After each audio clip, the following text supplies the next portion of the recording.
Wall Street Journal had an exclusive story with this headline: "A drunken evening, a rented yacht, the real story of the Nord Stream pipeline sabotage."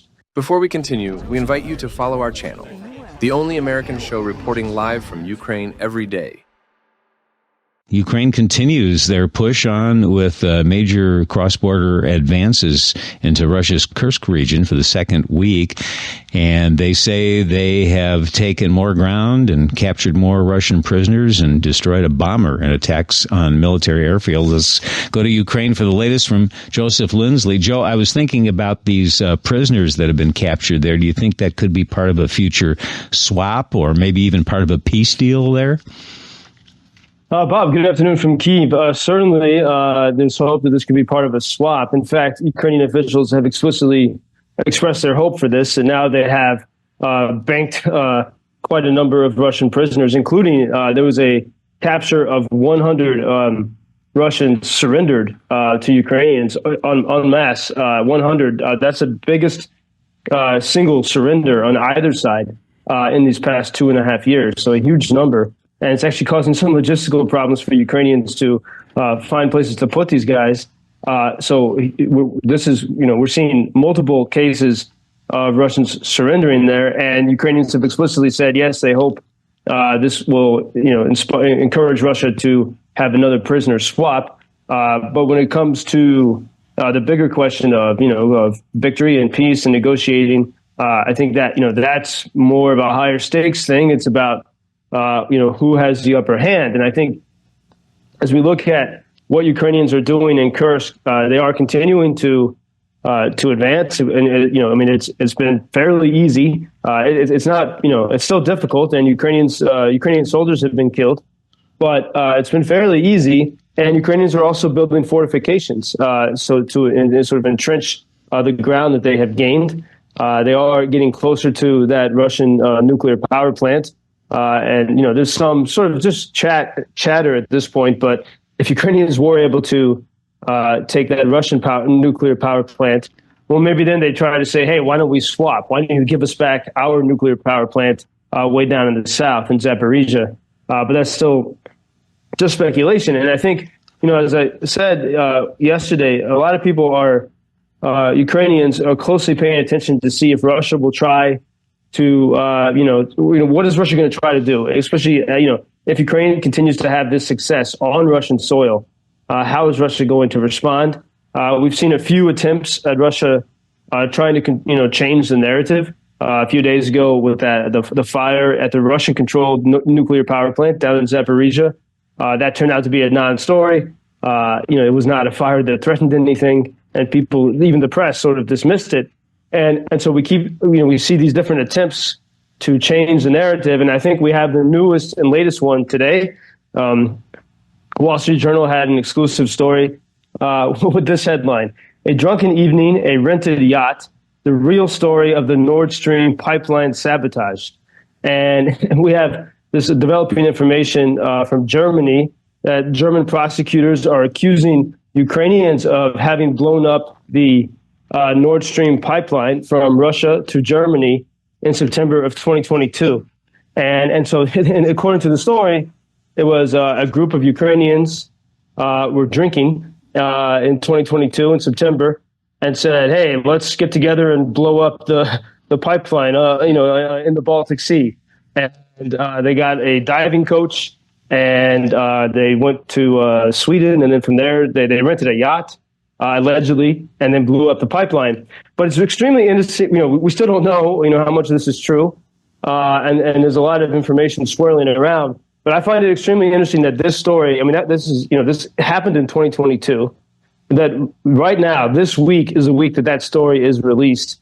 With a deep investigation, and that the German prosecutors from a region in Germany say that they're looking. They have an arrest warrant for a guy called Volodymyr Z. I don't know who's Volodymyr Z. It's just absolutely bizarre. But they say a guy called Volodymyr Z, who's somewhere in Poland, they say. So it's not Zelensky. But why right now would this be the moment? When also the headlines would be today about Ukraine's continued success in Kursk.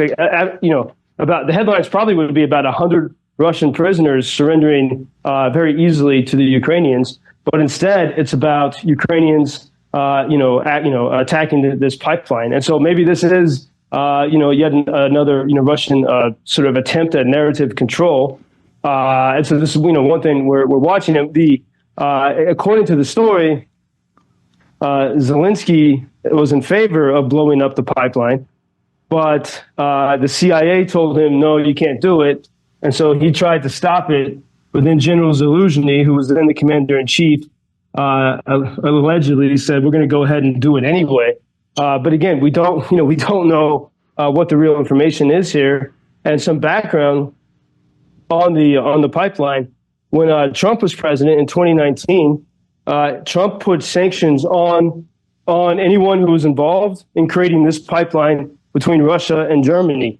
And so he was actually trying, the Trump administration was trying to stop Europe from having this access to Russian gas and being so reliant on Russian gas.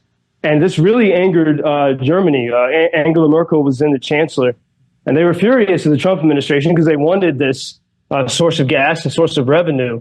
And when President Biden took office a few months after, in 2021, President Biden lifted the sanctions on Russia. And so Russia was able to continue with the development of this gas pipeline. And it was due to go into full operation right about on February 24th, 2022, when Russia began its full-scale invasion. So it's an interesting twist on the narrative because so many people, assume that necessarily the Trump administration was always helping Russia, but we see here that they actually stood against Russia and angered Germany, and something that the Biden team reversed. But now we have this news that, maybe it was this, who knows, but a plan developed over alcohol, executed by 6 Ukrainians on a rented yacht. Meanwhile, whatever we don't know about that, what we do know is that Ukrainians are continuing to advance into the Kursk region of Russia.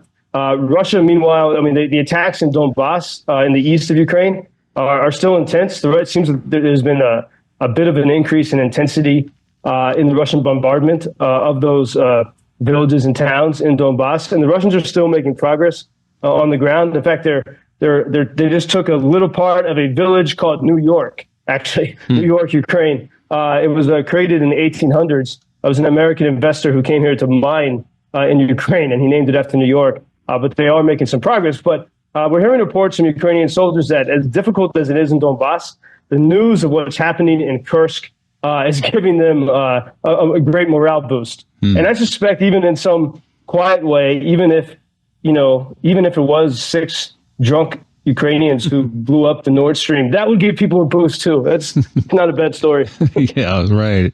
Yeah, not bad at all. Let me share an email with you. Since Joseph has mentioned Russian propaganda, I'd like to recommend that he read How to Win an Information War by Peter Pomerantsev. He grew up in a Russian dissident that was expelled from the Soviet Union. Pomerantsev has written 2 other books about modern Russia. Thank you for your daily conversations with Joseph. I've been known to tell family members to be quiet if they talk when I'm listening to his daily reports, and that's from one of your big fans, Marla. Well, thanks, Marla, and I'm going to download that book in my Kindle, so maybe I can offer a book report next week on Peter Pomerantsev's. I've heard many great things about that. He has a deep insight into the machine of Russian propaganda, so I'll try to report back. Book reports, analysis, and weird stories. Joseph Lindsley in Ukraine. Thank you, Joe. Appreciate it. Thank you for introducing Ukraine on your social media pages. That's very important that much more people can get more information about the situation here and how everybody can help Ukraine to stay stronger and to save all the world. Что он сказал? Well, which side are you on? На чьей ты стороне? Come on now. Oh, which side are you on? На чьей ты стороне?